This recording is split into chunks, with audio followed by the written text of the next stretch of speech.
Minacciavano e rapinavano coetanei in centro città, denunciati a Treviso 5 minorenni, tra loro un ragazzino di 13 anni, bullismo a Portogruaro, emesse 6 misure di prevenzione per altrettanti giovanissimi.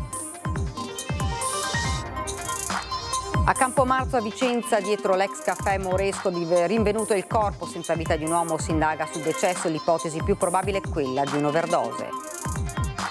Nuovi temporali in arrivo, nuovo avviso di criticità emesso dalla Protezione Civile regionale e fino alla mezzanotte di venerdì allerta gialla, sorvegliato speciale il Veneto occidentale. Benetton dopo il CDA che ha assegnato l'avvio di un nuovo corso, la parola passa ai sindacati preoccupati per le ricadute occupazionali, domani il primo incontro con le risorse umane. Nessuna terza guerra mondiale, serve prudenza, a dirlo il ministro degli esteri Antonio Tajani. Oggi in Laguna dobbiamo lavorare per la pace utilizzando la diplomazia. Inaugurato l'Arsenale di Venezia, il quinto salone nautico, 5 giorni dedicati all'arte navale, protagoniste assolute oltre 300 imbarcazioni. Una bellissima sorpresa è arrivata oggi in pediatria a Padova, 3 pony che hanno fatto trascorrere ai piccoli pazienti una giornata di gioco e svago all'aria aperta. Buonasera, ben ritrovati, edizione regionale dei nostri notiziari. Dunque in primo piano la cronaca, aggredivano e minacciavano studenti in città, parliamo di Treviso. I carabinieri hanno identificato e denunciato una baby gang, si tratta di 5 minori di cui uno tredicenne, l'appello alle vittime è quello di denunciate sempre. Determinati, senza scrupoli, animati da un senso di impunità, 5 minorenni tra i 13 e i 17 anni sono stati identificati e denunciati dai carabinieri alla Procura dei minori di Venezia per rapina, 2 per ora i colpi contestati. Le vittime, studenti che stavano tornando a casa da scuola, aggrediti, minacciati e rapinati di ciò che possedevano, cuffie, AirPods, cinture, giubbotti, soldi, ma anche felpe griffate. Il 30 marzo nel mirino della baby gang sono finiti 3 diciassettenni, 2 ragazze ed un giovane in via Pescatori nel cuore di Treviso. Con il pretesto di chiarire una discussione avvenuta alcune sere prima in discoteca, gli aggressori si sono avvicinati, poi è scattata la rapina. Per paura di ritorsioni, le vittime hanno presentato denuncia solo qualche tempo dopo. I carabinieri hanno immediatamente avviato le indagini. Altra rapina il 15 maggio scorso in via Lungo Sile Mattei. Nelle grinfie dei minori, un ragazzino di soli 13 anni. Lo hanno costretto a raggiungere una zona isolata, poi si sono fatti consegnare le scarpe griffate, lasciandolo solo, scalzo, sotto shock e dolorante ad una spalla. Complesse le indagini che hanno portato alla loro identificazione. Nelle scorse ore i carabinieri si sono presentati nelle abitazioni dei 5 minorenni, perquisite le case, recuperati gli indumenti che indossavano durante i colpi e materiale ritenuto importante. Fondamentali sono state le immagini delle telecamere di videosorveglianza, ma non solo. Alla stessa maniera la presenza sul territorio e l'identificazione quotidiana di quanti più ragazzi possibili, aggiunto anche a quello che è il controllo dei social a loro in uso. In più tutto questo arricchito dalle testimonianze che spesso sia le vittime che le persone attorno ci forniscono. Questo tutto quanto messo insieme a sistema ci permette di arrivare all'identità dei soggetti. I 5 minori, 2 sedicenni, un 14enne, un 15enne ed un 13enne, sono residenti a Treviso, Villorbe Silea. Tutti sono conosciuti già alle forze dell'ordine per danneggiamenti, atti di bullismo, aggressioni e reati contro il patrimonio commessi non solo nella Marca ma anche sul litorale veneziano. Abbiamo già individuato diversi autori nel tempo recente, dal 1 gennaio ad oggi almeno 20 ragazzi autori di più fatti, ognuno anche per 3-4 episodi. Questo ci porta anche ad aver creato una rete informativa e una conoscenza tale da arrivare all'identificazione degli autori in maniera sempre più rapida e sempre più incisiva. Le indagini continuano per accertare se il gruppetto possa essere responsabile di altre aggressioni e rapine avvenute in centro città. Sono quasi tutti minorenni i baby bulli di una banda che tormentava i propri coetanei a Portogruaro, identificati dalle forze dell'ordine, sono stati sanzionati con fogli di via e divieti di accesso in determinati luoghi. Non solo angherie e soprusi verso i coetanei. Secondo le forze dell'ordine, una mezza dozzina di giovanissimi avrebbe anche derubato le proprie vittime. Per questo il commissariato e la stazione Carabinieri di Portogruaro hanno notificato complessivamente 6 misure di prevenzione nei confronti di un maggiorenne e 5 minorenni. Al maggiorenne è stato notificato un foglio di via obbligatorio dal comune di Portogruaro della durata di 2 anni. I provvedimenti a carico dei minorenni sono 3 avvisi orali e 2 divieti di accesso e stazionamento per ragioni di sicurezza in determinati luoghi della città, della durata di 1 anno. Le misure disposte dal questore di Venezia Gaetano Bonaccorso, pur di carattere amministrativo, limitano la libertà di movimento, con l'obiettivo, si legge in una nota, di tutelare i minori, sia le vittime che gli autori dei fatti contestati, che potranno riflettere su valori fondamentali come il rispetto delle regole e per gli altri. Dramma alle prime luci dell'alba a Vigonza lungo la 4 in direzione Venezia. Una donna è morta cadendo dal cavalcavia di via Prati. Sul posto c'è anche la polizia scientifica. Pare si sia trattato di un gesto volontario, ma ci sono ancora in corso i rilievi. La vittima sarebbe una donna di circa 30 anni, nata nel veneziano ma residente da tempo fuori regione. Traffico a rilento e lunghe code lungo la 4. E andiamo a Vicenza. A Campo Marzo è stato trovato il corpo senza vita di un uomo. Un'overdose di droga sarebbe l'ipotesi più probabile sulla causa del decesso. Il cadavere di un uomo è stato rinvenuto a Campomarzo oggi, poco prima di mezzogiorno. La segnalazione giunta alla centrale operativa della questura ne indicava la presenza nei pressi dell'ex caffè Moresco. Il corpo senza vita è stato poi effettivamente trovato nel luogo indicato dagli agenti della squadra volanti, che si sono recati immediatamente sul posto. In simultanea è giunto anche il personale sanitario del SUEM in una zona appartata dove solitamente si radunano consumatori di droga. Un'overdose infatti è apparsa l'ipotesi più probabile all'origine del decesso. Il magistrato ha quindi velocemente autorizzato la rimozione del cadavere. Indiscrezioni in attesa di conferma ipotizzano che l'identità del morto sia attribuibile ad un soggetto originario di Schio che attualmente viveva nella città berica, ospitato da un amico. Andiamo a Caldogno, barrazziato dai ladri per la 10ª volta in 16 anni. I malviventi hanno divelto la porta d'ingresso e portato via le monete dalle slot, oltre a sigarette e dolciumi. Il gestore: siamo esasperati. Hanno divelto la serratura della porta d'ingresso e scardinato la grata della porta interna del locale. Siamo a Caldogno e per il bar Enal si tratta del 10° furto subito in 16 anni, in cui oltre alle monete delle slot sono stati portati via sigarette e dolciumi. Siamo venuti qua, la signora che ci dà una mano al mattino, alle 5:30 mi ha chiamato che non riusciva a aprire la porta d'entrata. Perché non riusciva? Sono venuto qua, io l'ho aperta e abbiamo notato i danni che sono stati fatti nella porta d'entrata e nell'altra porta d'entrata, in tutte e due scardinate e divelte. Tutto è successo nella notte tra domenica e lunedì. Ad immortalare i movimenti dei due le telecamere dell'impianto di videosorveglianza. Che cosa vi hanno portato via? Tutto l'incasso delle slot. E anche le sigarette? Sigarette, dolciumi vari, gomme, caramelle e via dicendo, tutto lì. È la 10ª volta in 16 anni? Sì. È la 10ª volta in 16 anni, esatto. Voi avete anche le telecamere? Quindi. Sì, è stato tutto registrato.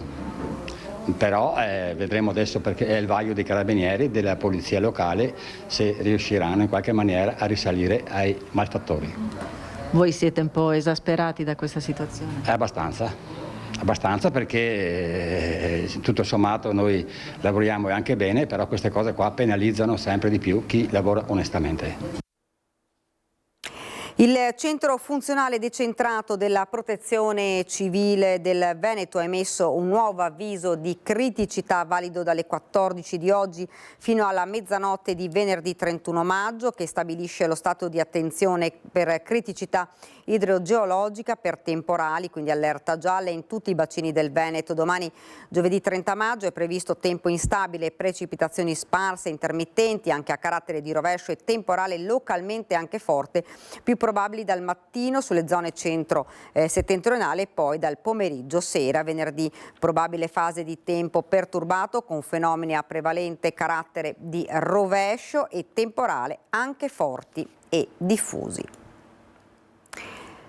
Dopo 2 settimane di allagamento sono tornate asciutte le valli mocenighe e tutta l'area a ridosso del Fratta Gorzone. Drammatica la situazione delle aziende agricole della zona, le semine della stagione sono tutte da buttare via.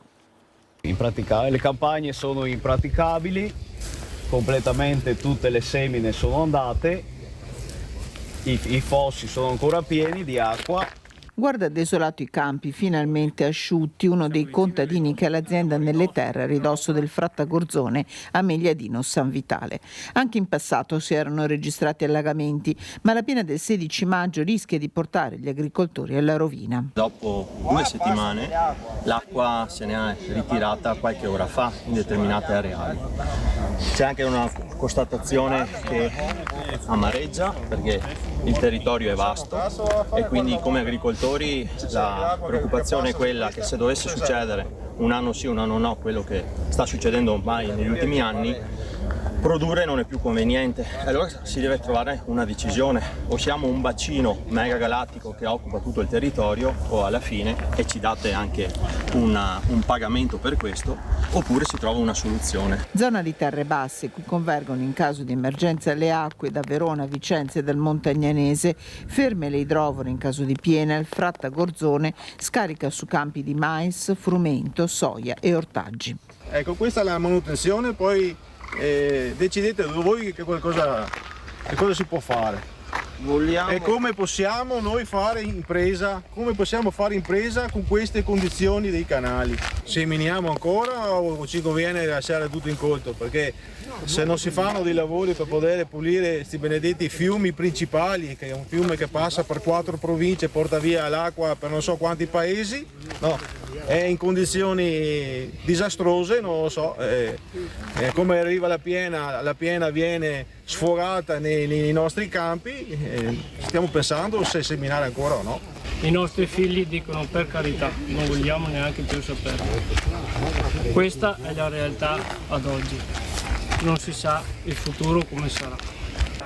Ok, va bene, ciao. Benetton, dopo il CDH, ha segnato l'avvio di un nuovo corso. La parola passa ai sindacati preoccupati per le ricadute occupazionali.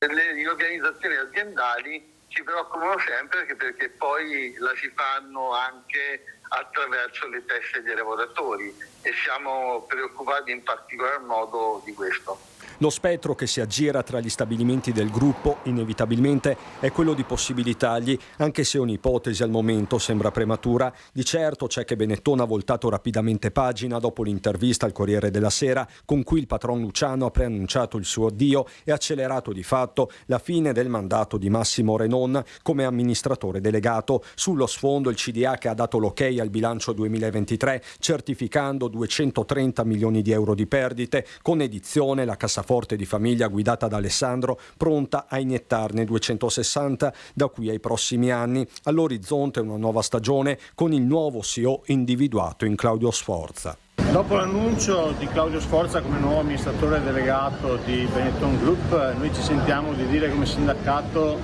un sincero in bocca al lupo, perché il lavoro da fare sarà tanto.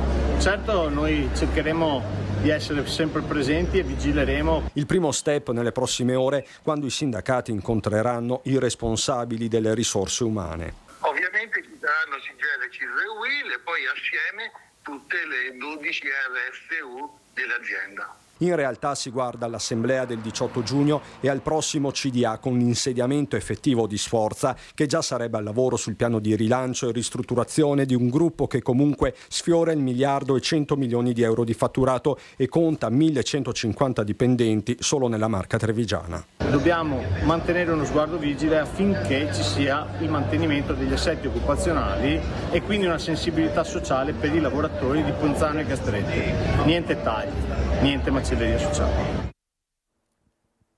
Nessuna terza guerra mondiale, serve prudenza, a dirlo il ministro degli esteri Antonio Tajani durante l'inaugurazione del Salone Nautico a Venezia.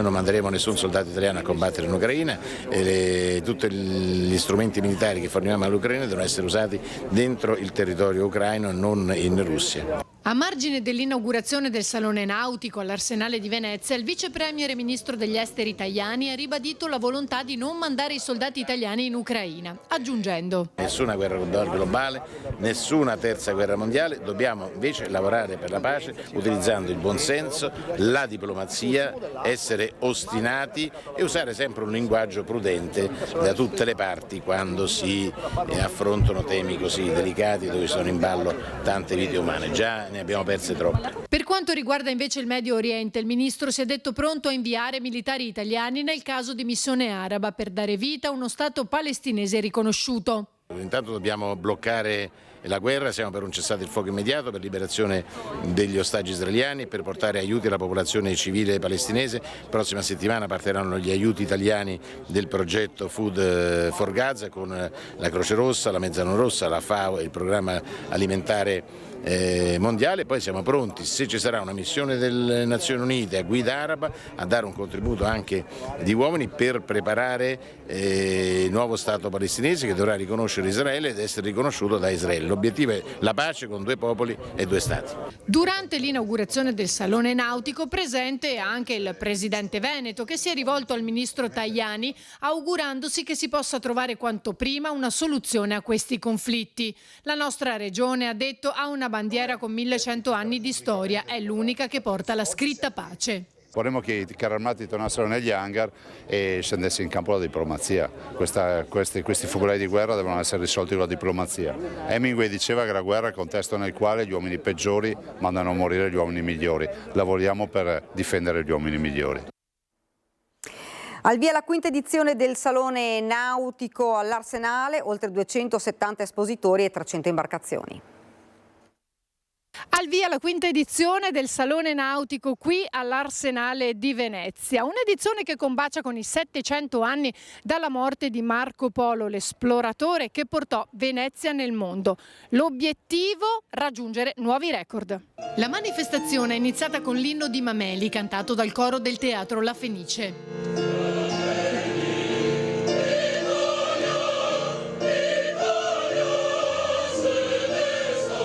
Taglio del nastro alla presenza tra gli altri del sindaco Brugnaro, il presidente Zaia e il vice premier Tajani.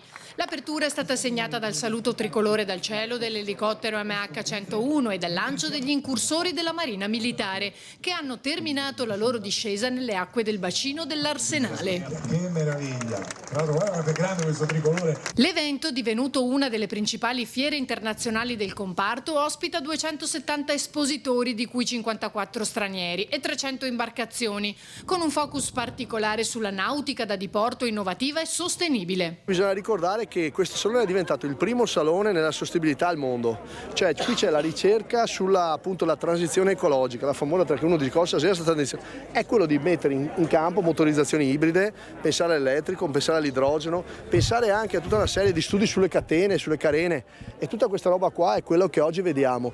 La filiera industriale qui è molto variegata, ci sono le industrie grandi che fanno le barche, noi siamo i primi produttori al mondo, ma ci sono anche i cantieri più piccoli e poi c'è una filiera incredibile di artigiani che costruiscono per questi cantieri. Il Salone ogni anno cresce e lo fa ispirandosi alla bellezza dell'Arsenale, riscoprendo la storia veneziana e italiana del rapporto col mare e affrontando i temi però anche della modernità, della sostenibilità, della transizione ecologica e appunto del ridisegno di una nautica in chiave maggiormente sostenibile. Ci sono la cantieristica veneziana sia per la manutenzione sia per la costruzione di nuove barche in legno, ma con la sfida della sostenibilità e quindi con motorizzazioni elettriche o ibride. Ci sono tutta la cantieristica da diporto, quindi da barche dai 3 ai 9 metri, e poi in acqua un parterre di barche, un display che è di oltre 1,5 km di pontili, che ci permette di conoscere il meglio della cantieristica italiana ed europea. Non solo vetrina d'élite, ma occasione per ripartire dalle storiche acque della laguna e con un altro grande obiettivo. Adesso si tratta di riuscire a trattenere queste barche anche per i periodi invernali a Venezia,